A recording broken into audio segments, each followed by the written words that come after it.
Well, thank you for joining us for today's Lunch and Learn Resume Building. I'm Greg Berry, Assistant Director in the UAB Office of Alumni Affairs.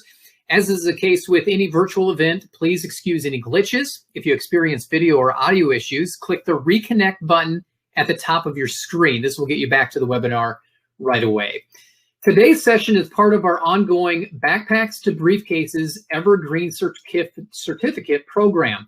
Through this series, we will have 4 events each year, 2 in the spring, 2 in the fall. These events will focus on financial planning, workplace skills, personal life, and personal branding. Between each event, we will have opportunities for golden electives, events like today's Lunch and Learn or networking and volunteer opportunities. To get an Evergreen certificate and lapel pin, participants must complete all 4 Evergreen events. That's each of the 4 tracks: financial planning, workplace skills, personal life, personal branding, as well as 2 golden electives. You don't have to do it all in the same calendar year. We invite you to just jump in, join us whenever you can. You can get more information about the program and see upcoming events for Backpacks to Briefcases and the Evergreen program at alumni.uab.edu/backpacks.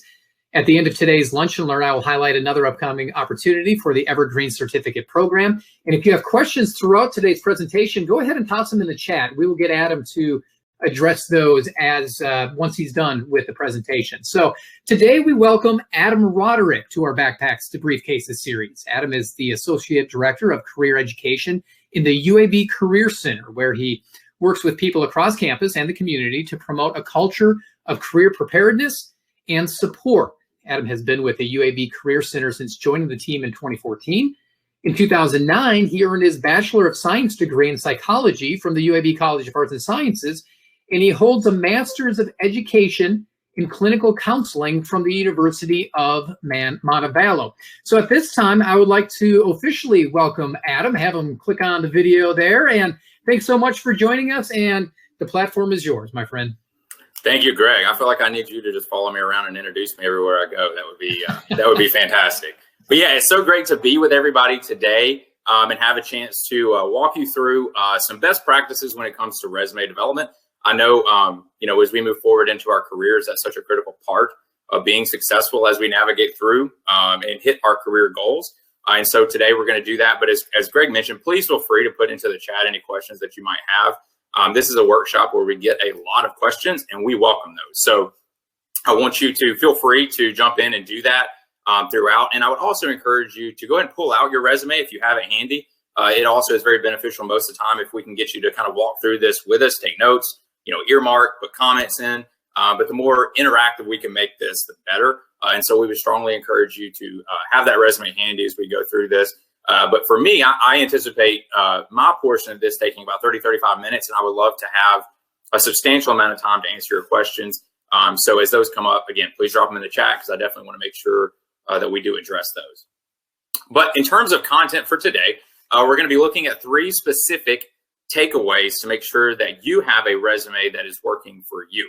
We're going to make sure that you can identify and effectively utilize the basic components of a resume. Make sure that you can create accomplishment statements using the APR formula: action plus problem or project, problem or project equals result.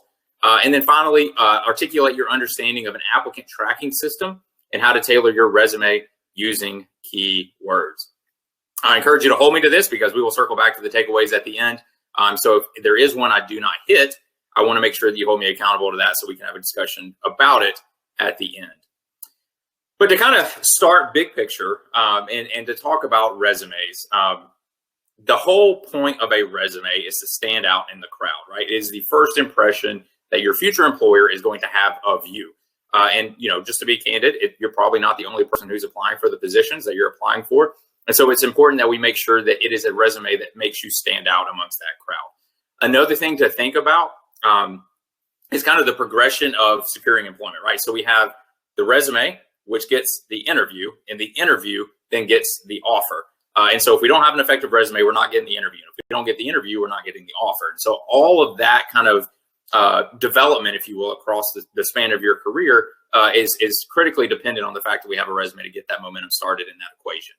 So I will also plug that I will be back next week for another Lunch and Learn talking about interview preparation. So I strongly encourage you to plan on being there for that as well, because as I mentioned just a second ago, it's kind of a linear progression, right? For us to get the offer, we have to have the interview. For us to get the interview, we have to have the resume. So it all really starts with that resume, but we also want to make sure that we're following through and supporting you in preparation for the interview and the offer.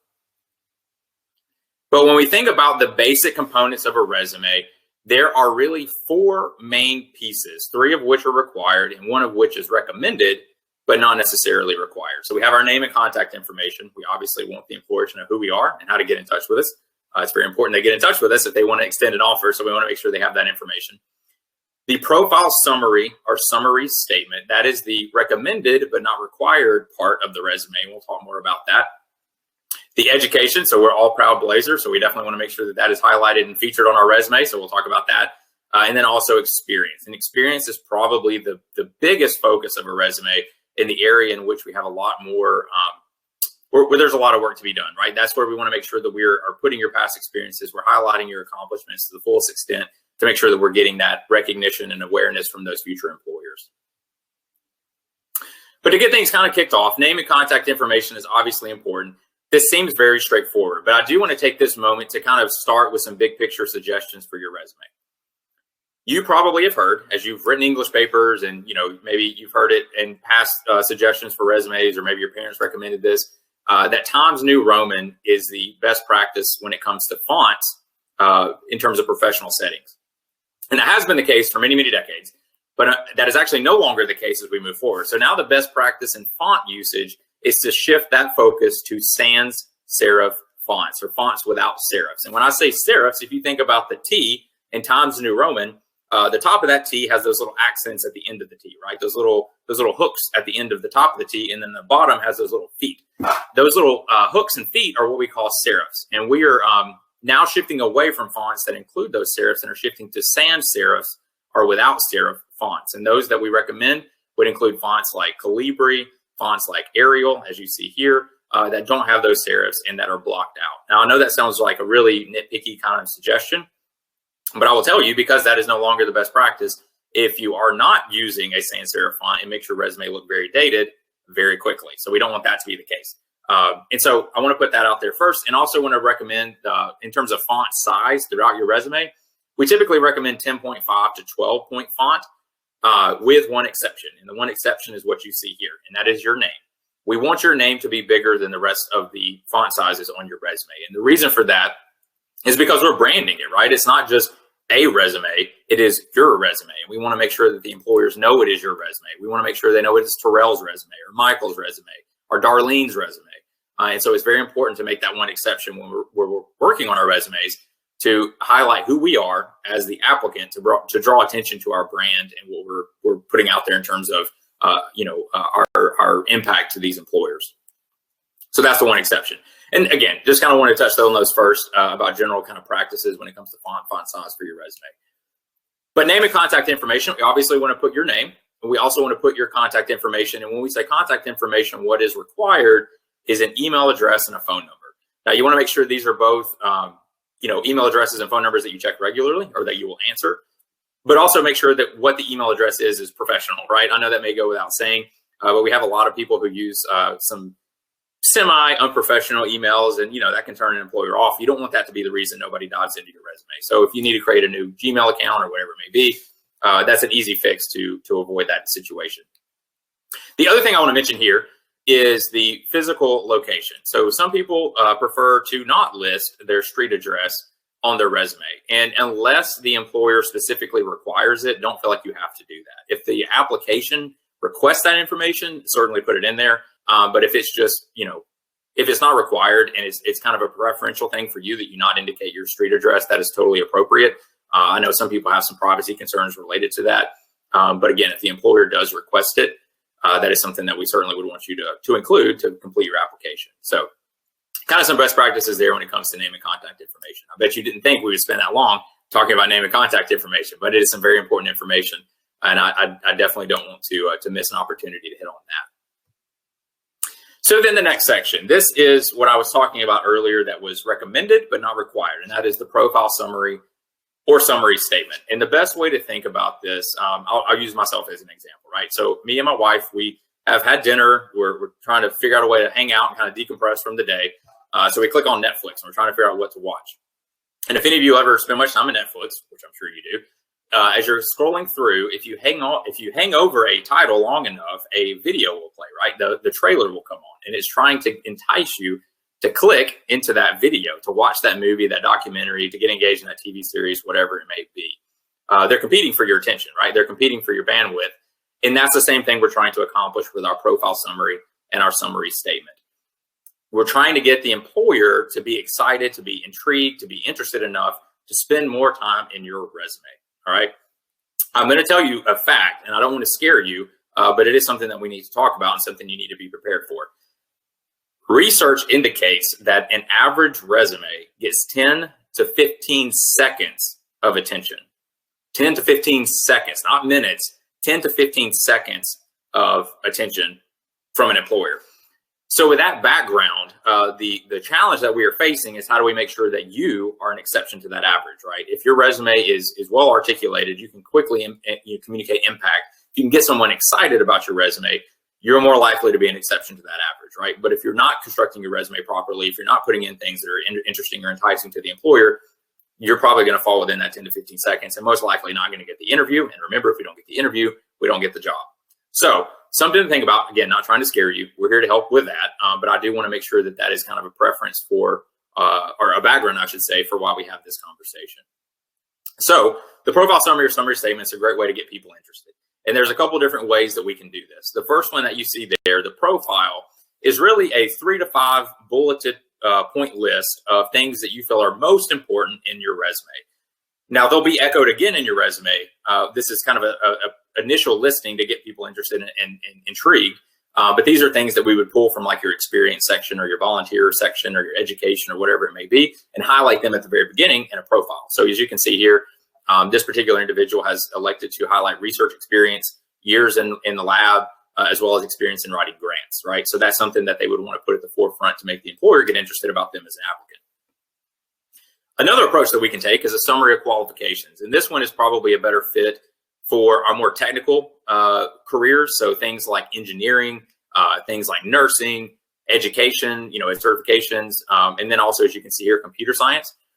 These are, if a job requires certain qualifications, certifications, licensures, things like that, we can bring those to the forefront, right? Because if you don't have those, the employer's not going to be interested if that's what the job requires. So we can go ahead and knock that out, highlight your experiences, highlight your proficiencies in a summary of qualifications for those more technical positions. And then finally, the summary narrative, all right? So this is an approach that's a little bit different than what you would probably think about typically with the resumes. Resumes, you generally think about those bulleted lists, right? To the point, punchy, getting attention, all those things. The summary is kind of the exception to that. So the summary narrative is a true narrative, full sentence, kind of short paragraph about you, right? So what your aspirations are, what your intentions in applying for this position are, what you feel like you could bring in terms of benefit to this company or this organization. So that is also an approach that we can take. But whether it's a profile, summary of qualifications, or a narrative summary, this is a great, great opportunity for you to really grab the attention of that employer at a very early point and get them to become interested in the rest of your resume. All right. So recommended, not required. The next section we'll talk about, and I will mention, I apologize, I didn't say this before. I'm kind of working through top to bottom on the resume. So name and contact information would obviously be at the top. Then we'd have summary or profile next. Then we'd have education, then experience. So I apologize about not mentioning that before, but I'm kind of working from top to bottom if you are following along on your resume. But when we talk about education, we are all very proud Blazers, right? We want to make sure that that is highlighted and featured on our resume, and we want to make sure that we include our education on our resume. So again, a very straightforward section, one that you probably wouldn't think there's much to, but there are some things that I definitely want to highlight and mention to make sure we're all on the same page when it comes to best practices for listing your education on your resume. First and foremost, make sure you list the whole name of the institution. I know UAB is an abbreviation that we all use all the time, and that's fine. But on your resume, we want to make sure we list the entire name of the institution. University of Alabama, have Birmingham, all right? So list the whole thing. The next thing we want to list is the city and the state that the institution is located. Now, I know that seems a little redundant since Birmingham is in our name, but that is indeed the best practice for universities. And, if you got, your undergraduate degree at UAB and then your master's at another institution, or you transferred to UAB and have some credits that you have at another institution, it's important to list the location, right? So we want to make sure that that is there. The next thing we want to look at is your actual degree. And what we don't want you to do is just put history or just put psychology or just put engineering. We want you to put the full total name of your degree. So as you see here, Bachelor's of Art in History, or the next example down, the Bachelor of Science in Computer Science, or if you're, Master's of Education in Clinical Counseling, or if you're a Master's in Engineering, or you're a, Master's of Public Health or Doctor of Philosophy. Make sure you are listing the entire name of your degree along with your focus, whether it's history, computer science, psychology, art, whatever it may be. Make sure you are listing the entire name of your degree. And then finally, your graduation. So if you haven't graduated yet, we recommend putting your expected graduation. But if you have graduated, we would just recommend putting the day that you graduated. So May 2021 is totally appropriate. Month and year, you don't have to really go beyond that, but we do recommend putting that. So pretty straightforward. A few things I would note that you can see here, GPA in that second example. I'll be completely honest with you, not many employers are that interested in GPAs. I know that's a little disheartening for those of you who put in that hard work and got those 4.0s, and I don't want you to feel bad about that. That's a great accomplishment. But honestly, I think when we talk to a lot of employers, what we hear from them is the GPA is less as important as the experiences that you had, right? So if you want to put your GPA, if you have a GPA that what we typically say is above a 3.5, you can certainly list that, but it is totally optional. You don't have to put it on your resume. And then the other thing I'll mention that you see in the third example is a minor. So if you do have a minor that you feel is relevant to the position you're applying for, we would certainly recommend you consider putting that in there. But if it is not a benefit to the position you're applying for, it doesn't necessarily have to be included. So that is, again, kind of your call.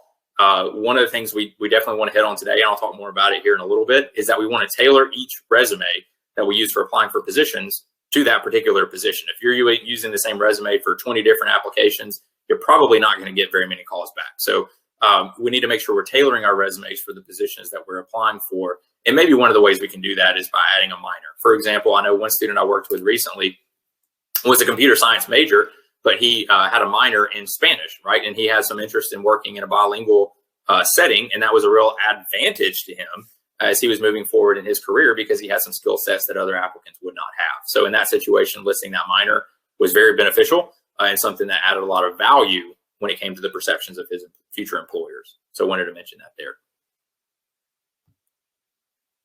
All right, so time to roll up our sleeves and get into probably the most important, well, not the most, probably the most important part of a resume, and that is your experience. So when we think about experience, this is really where we want to kind of hang our hat, right? This is really what we want employers to focus on most. So there's some things I want to walk you through here. As you can see in terms of construction, it is very similar to the education section of your resume in terms of what we have in terms of the kind of foundations of what we must include. So we definitely want to include our employer, in this situation, UAB Alumni Relations. We want to include the location where we work, so Birmingham. We want to include our title when we were in that position, so communications intern, and then the time frame, May 2019 to present. Employer, location, title, time frame. Those are the four cornerstones of what we want to include. I also will mention we want these to be in reverse chronological order. So we want the top position to be the most recent and the bottom position to be the oldest. So that's kind of where we start. Now, here's where the work actually begins. These bulleted lists under each piece of experience are what we call accomplishment statements, all right? And so what we want to do here is articulate our impact. And we're going to talk about accomplishment statements in more detail in the future, but what we're really trying to do with those accomplishment statements is to communicate our impact to potential employers, all right? What we don't want to do, and we see so many people do this, and I would strongly encourage you to not do this, is they just copy and paste their job description into their resume. Don't do that. And that can be a great starting point. That can be a great launch pad for thinking about what needs to be included in your resume. But if you just include your duties and responsibilities from your current position in your resume, you're not doing yourself as a favor in how that looks to potential future employees, or employers, I should say. So instead, what we really want to focus on is how you excelled in that job, or how you went above and beyond in that job, and how you can show impact in what you're able to accomplish in that job. So we'll talk about accomplishment statements and how to do that here in just a minute.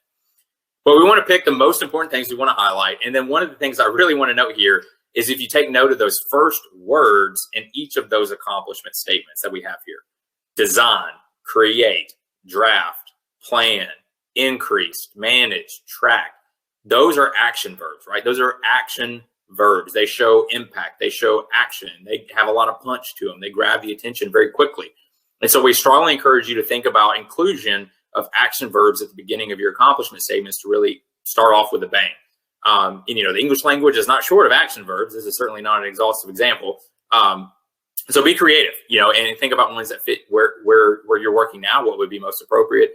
But again, we're trying to get past those 10 to 15 seconds. And one of the easiest ways we can do that is by getting people excited and enticed about what is on our resume.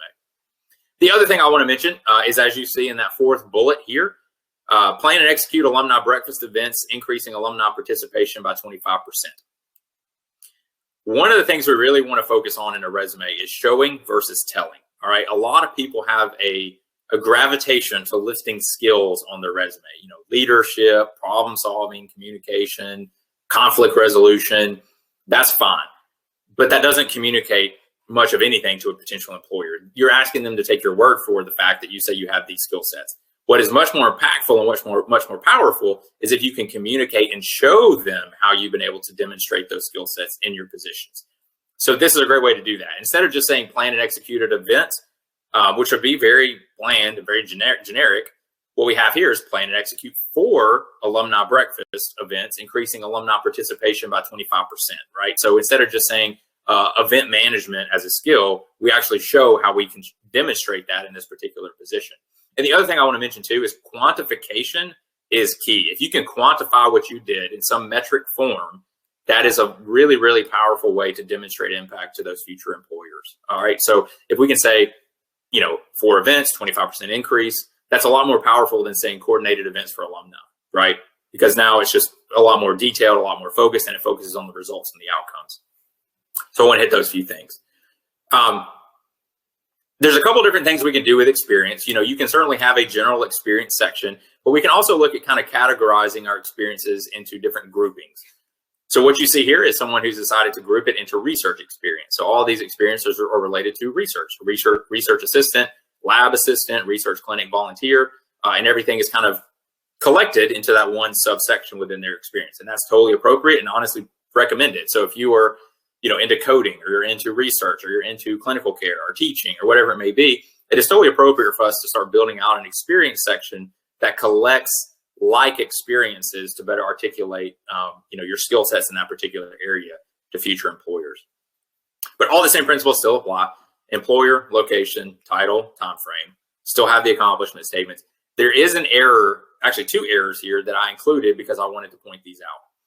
There is a lot of research on resume best practices and how the human brain kind of digests resumes when they see them. And they track eye movement is one of the ways they do that, to see where eyes go across the span of a resume to see what draws the most attention. And one of the things that they have found is that if it's not bulleted and it's not spaced correctly and it's not formatted in a consistent way, people's attention span gets lost much, much quicker. And so one of the things that you see here in that second example, the spacing is, kind of crammed right up there with the previous experience. And that list is not bulleted. It is just blocked out. That's not something we would recommend because that makes it a lot harder for the reader to navigate through. I know that seems pretty nitpicky, but again, if we're working to try to combat those 10 to 15 seconds, everything we can do to help you out, we want to do it. And so making sure that you do things like bullet those lists, start with those action verbs, collect your accomplishment statements, format your resume consistently. Those are things we can do to make sure we stand out amongst the crowd. Again, another example. So this would be for someone who has teaching experience. So we have classroom experience for their student teaching, but then also related experience because they worked at a daycare. So daycare, not necessarily curriculum focused teaching, but it is also childcare. It is something that would be relevant to their teaching profession. It's something they want to highlight to employers. All the same principles still apply here. You can see action verbs, developed, assisted, performed, involved, fostered, and again, metrics, right? So involve 12 parent volunteers to assist in classroom enrichment activities with the children. The more we can do that, the better. And again, just another example, relevant experience.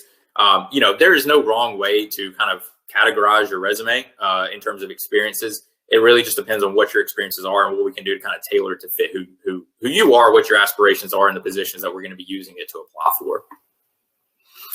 All right, so we talked about this a minute ago. I want to circle back to this and make sure we spend some time with it. accomplishment statements. So within each experience that we have on our resume, we want to have those 3 to 5 bulleted points that highlight our accomplishments, our impacts in each of those roles. And one of the best ways in terms of the best practice that we recommend for people to construct these accomplishment statements is through utilization of the APR formula. Action plus problem or project equals result. Action, what did you do or what are you doing in your current role? Problem or project, what are the circumstances, the conditions, the challenges, the situation, equals result. What happened? What happened because of your actions? What happened because of your interventions? What happened because of your impact, okay? This is not set in stone. There's some variances here. Obviously, it's not an exact mathematical formula, but it's a great guidepost for us to use in making sure that we are constructing impactful accomplishment statements for your resume. So this is something we strongly encourage you to consider, something we strongly encourage you to implement in your resume to make sure that that impact is felt by those future employers. And so a great example of that is here. And before I read this one, I'm going to tell you probably the way it was constructed before they implemented the APR formula. If before the APR formula, they would probably have said something like coordinated fundraising events. That's a bullet. That's an accomplishment statement. To be honest, that's very weak. It doesn't really show impact in just communicating it that way. So in implementing the APR formula, what we're able to communicate is coordinated 5 fundraising events for local homeless shelters, raising over $5,000, 20% over our goal, right? So coordinated, action verb, 5 fundraising events for local homeless shelters. That was a project. And then result, raising over $5,000 or 20% over our goal. Not many words, but a lot of impact, right? So that is something I think is a great illustration of just implementing this formula, quantifying as much as possible. That is a great way for you to illustrate and communicate impact to these future employers. And again, that APR format is a great opportunity for us to utilize that and kind of setting a framework, a guidepost for us and how to communicate that impact very clearly. So APR formula.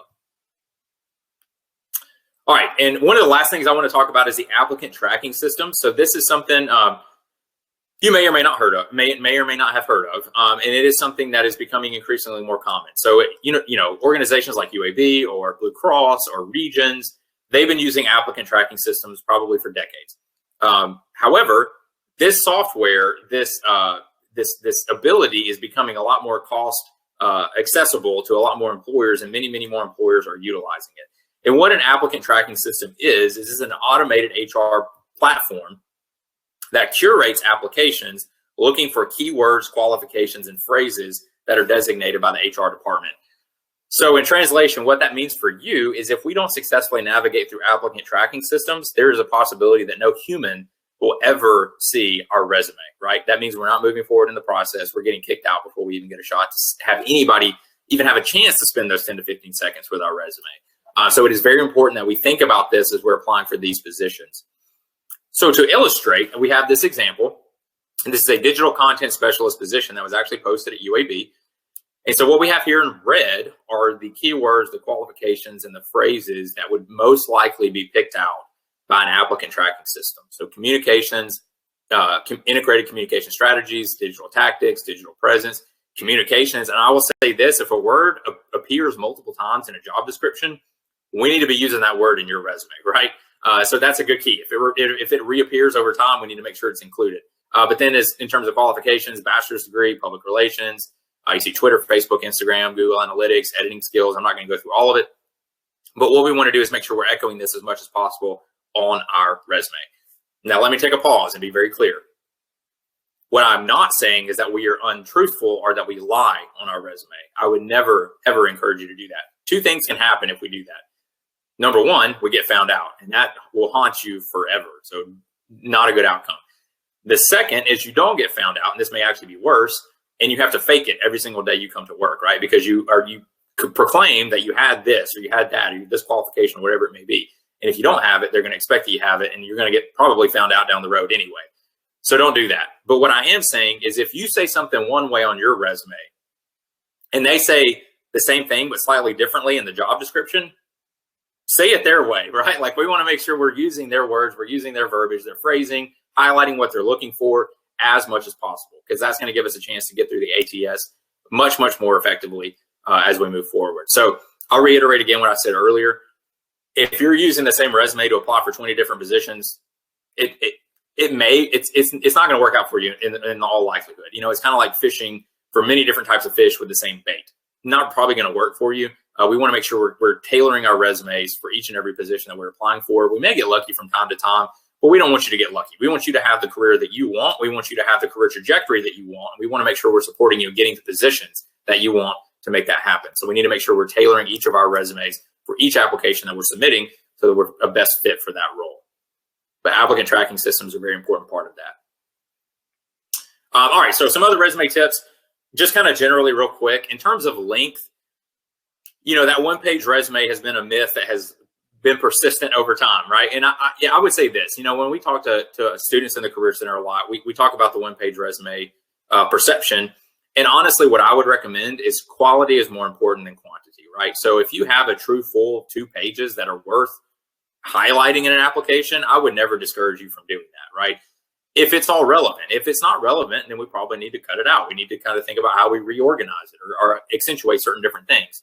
But if it's quality, I'm not as concerned about it. Now, one thing I will say, if we do have multiple pages, the subsequent pages need to be at least a half page. So what I mean by that is if you have a 1 page and 3 sentence, or 3 bullets resume, we probably need to cut that back to 1 page. But if you have 1 3/4 page resume, that's fine. If you have 1.5 page resume, that's fine. If you have 2.5 page resume, that's kind of getting long, but still, if it's quality, we can put it in there. But we don't want to have just a carryover spacing error look like with 2 or 3 bullets on the second page of a resume, because that just doesn't look good. So we don't want that.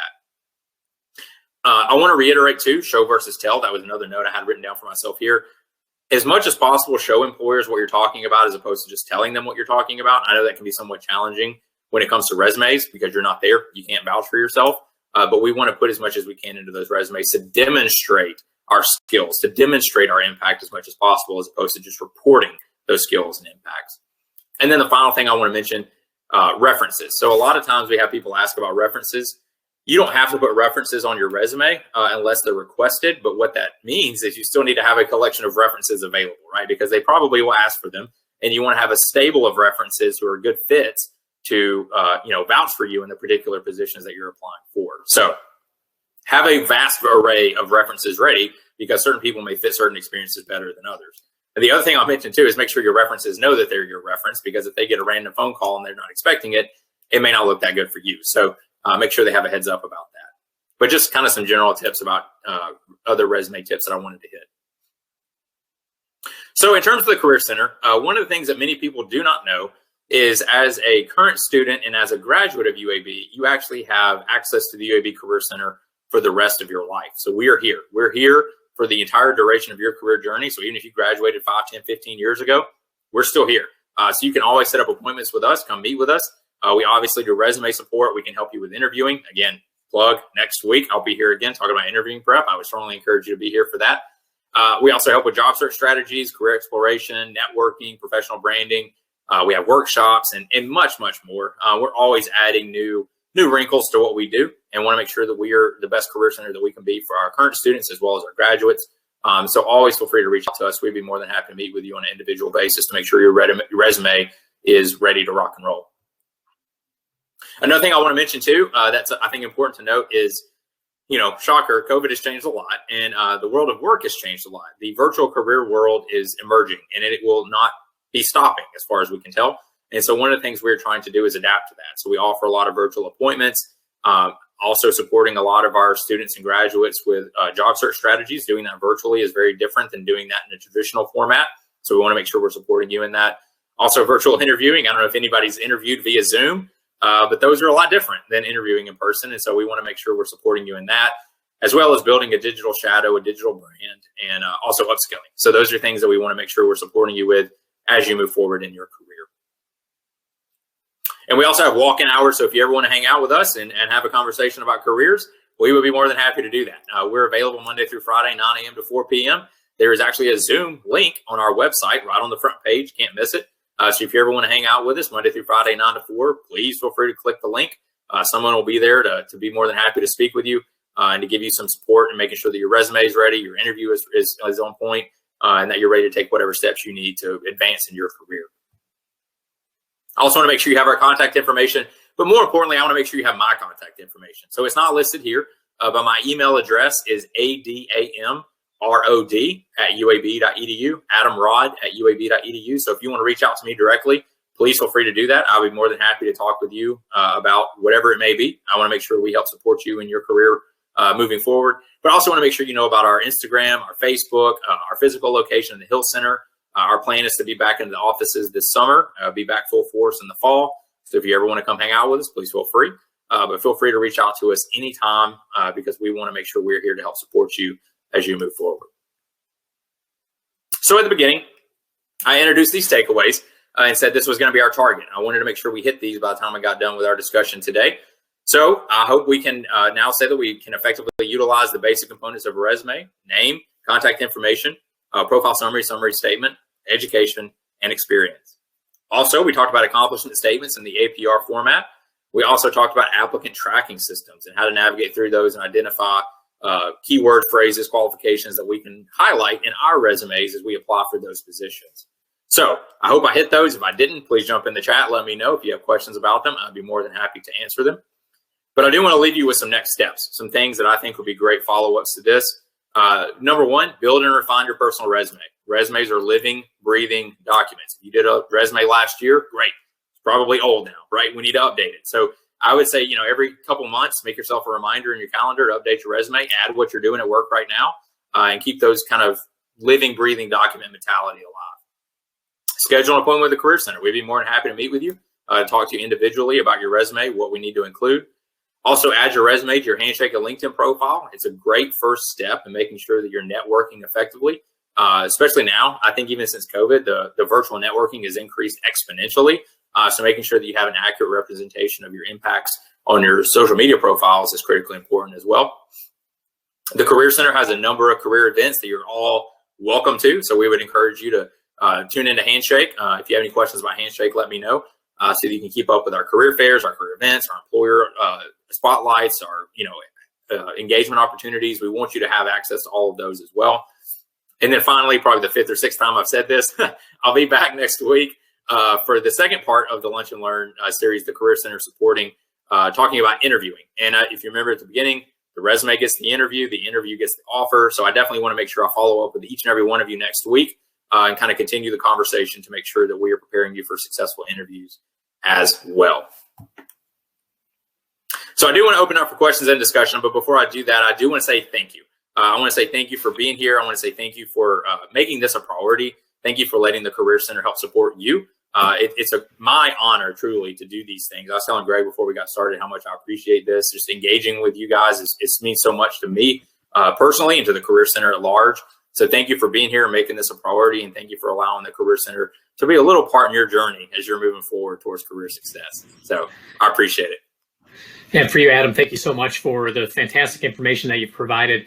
Let's get to those questions now. I've got some that were submitted before. I've got some that were submitted while you were talking, and let's just dive right in. So should both undergraduate and graduate degrees be listed? Yes, every degree should be listed, even if you had coursework at another institution.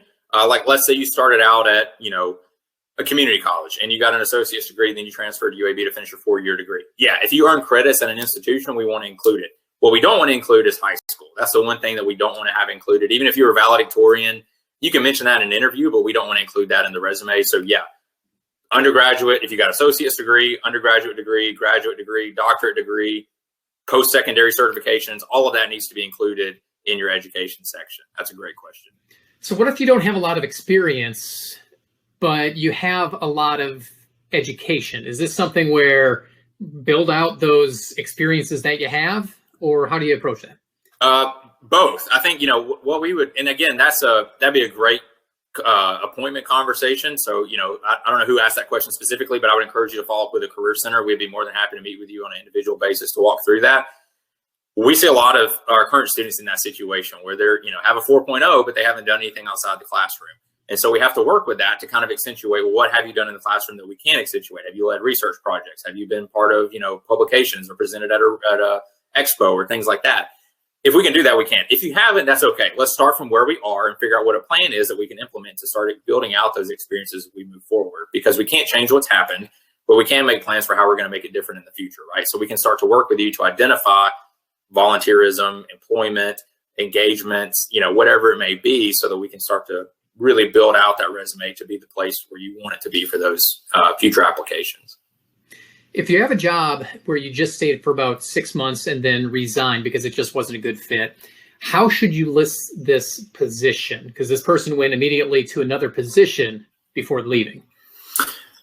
My honest answer to that is honesty is the best policy, right? And so I think even if you were only there for 6 months, you probably gained some experiences, some skill sets, some things you want to highlight, right? Even if it was a bad experience. And I see this a lot with our first destination after graduation, first job following undergraduate degree. A lot of our students are only in those positions for 6 months, a year max, and then they transition into whatever the next step is. And so a lot of times they see that as kind of a blip on the radar. But honestly, I think it's all worth including, right? So whether you were able to, develop professionalism, or you're able to learn about an industry best practice, or you're able to honestly navigate through a tumultuous situation, even that, you wouldn't want to broach that in a resume, but that may be something that comes up in an interview. And it's adding to those years of experiences that are heavily coveted by employers. So I would not recommend excluding it. Obviously, unless something happened that was very egregious, like you were fired for improper conduct or something like that, that may be a different conversation, but I'm assuming that that's not the case in this situation. So I would include all of it as much as possible if we can. How do you change your resume to focus on a new profession, even though you have more experience in your previous profession? That's a great question. So I'm going to get super nerdy here for a second about career development theory. There is now a leading best practice in career development theory called the chaos theory of careers. And basically what that means is, our grandparents' generation of I started in this job and 30 years later, I finished in that same job, I retired and I'm happy. That's a myth. Like that doesn't happen very often anymore.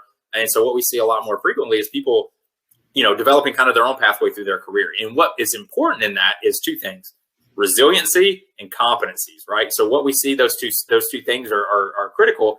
Obviously, resiliency you show over time, but competencies, going to your question, we can highlight in multiple different experiences. So it may be that we're transitioning from, we're going from, a math researcher to an educator. Well, there's a lot of things we learned in math research that we can now apply in the classroom that we want to make sure we can articulate to employers. So if that is the case, what I would really focus on are the skills, the experiences, the impacts that you had that are translatable to the shift you're trying to make, right? And so I think there's a lot of ways we can do that, depending on what it is.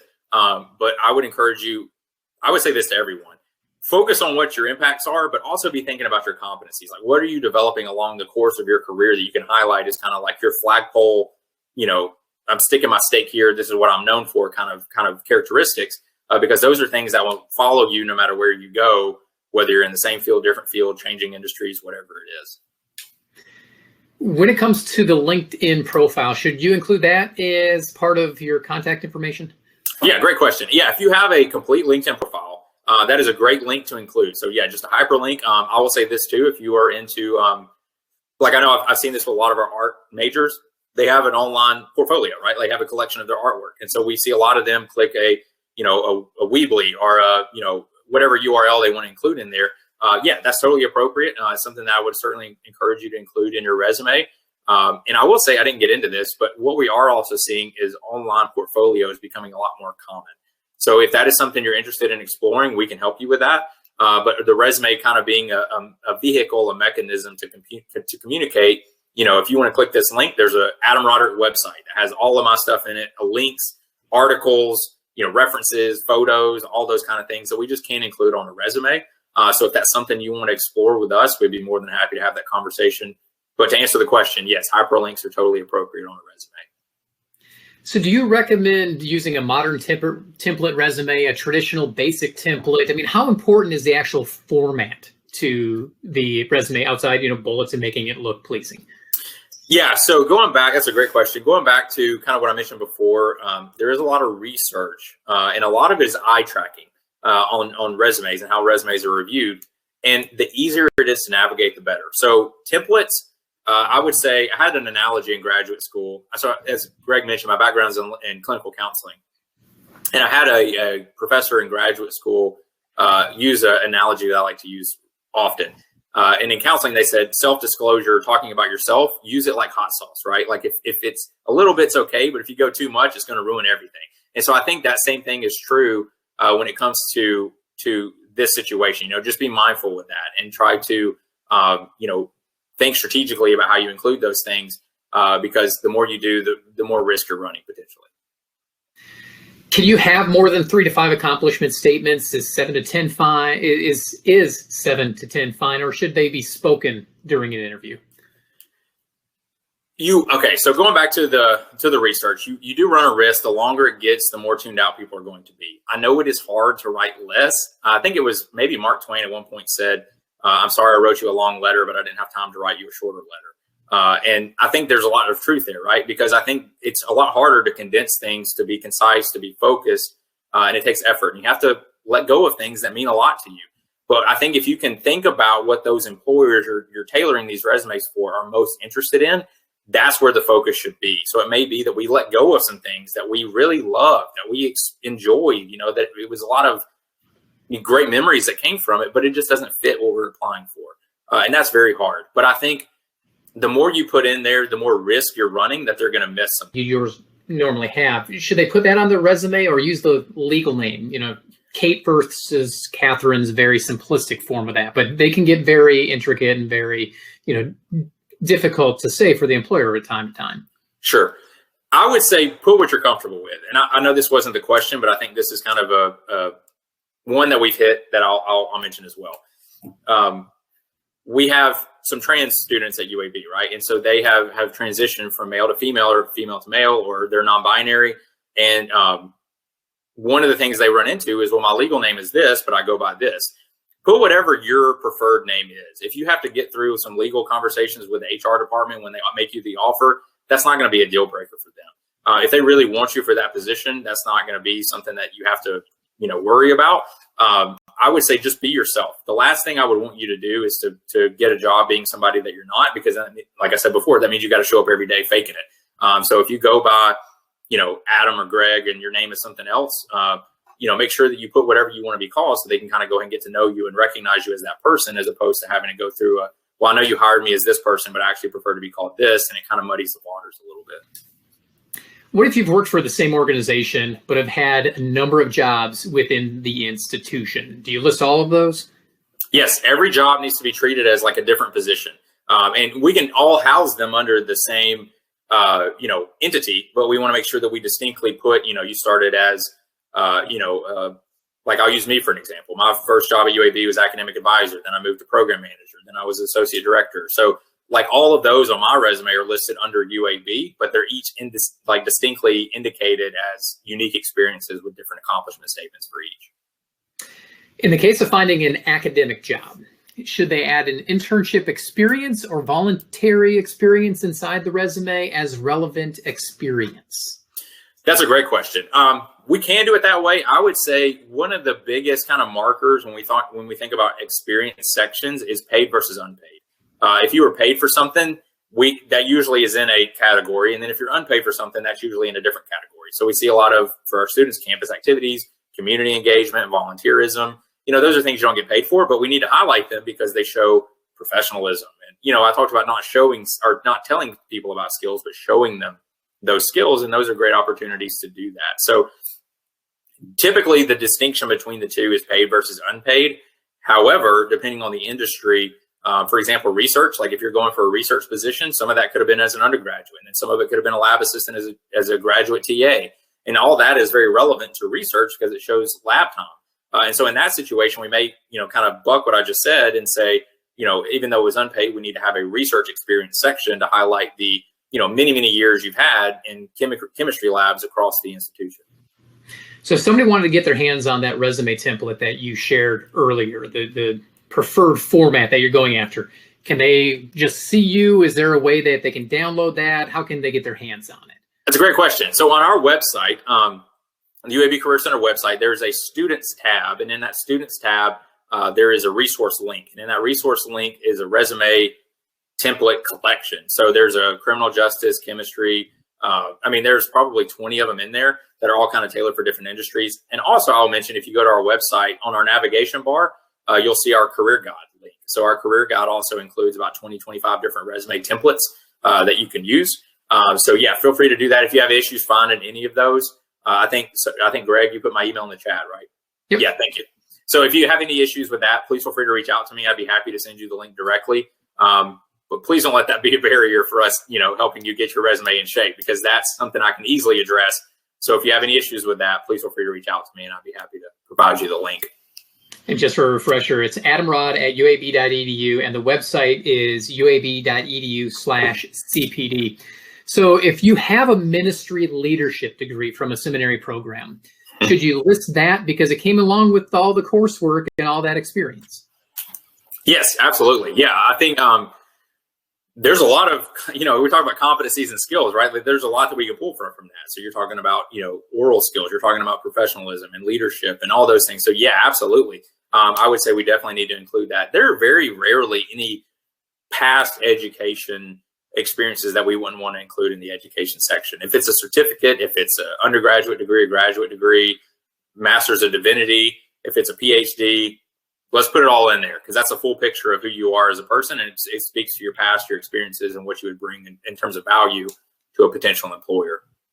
And Adam, it's been a fantastic hour that we've spent with you. A lot of great information, great insight of what to do, what to avoid. So thank you so much for being a part of our day and lending your time to us. Absolutely. I appreciate it. Thank you for the honor. And it's great to have the chance to spend some time with everyone this afternoon. And we'll see Adam again in just over a week. So just a heads up to everybody attending today, a recording of the presentation will be made available on our website tomorrow. This weekend, we invite you to run with us during our 15th annual scholarship run presented by Viva Health.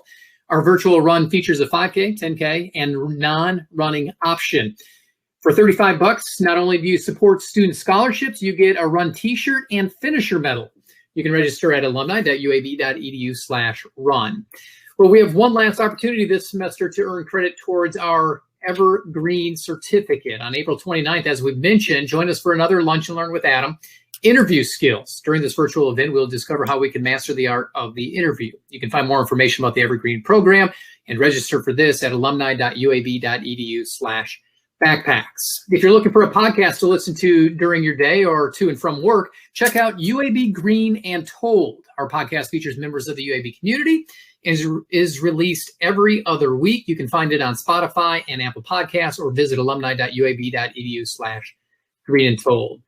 You can also stay on top of everything alumni on social media. Just search UAB Alumni on Facebook, Instagram, and Twitter. On LinkedIn, search UAB Alumni Career Community. If you need to get a hold of us, just email. It's easy. alumni@uab.edu. Well, once again, thank you so much for joining today's Lunch and Learn with Adam Roderick. Have a great afternoon, and as always, go Blazers.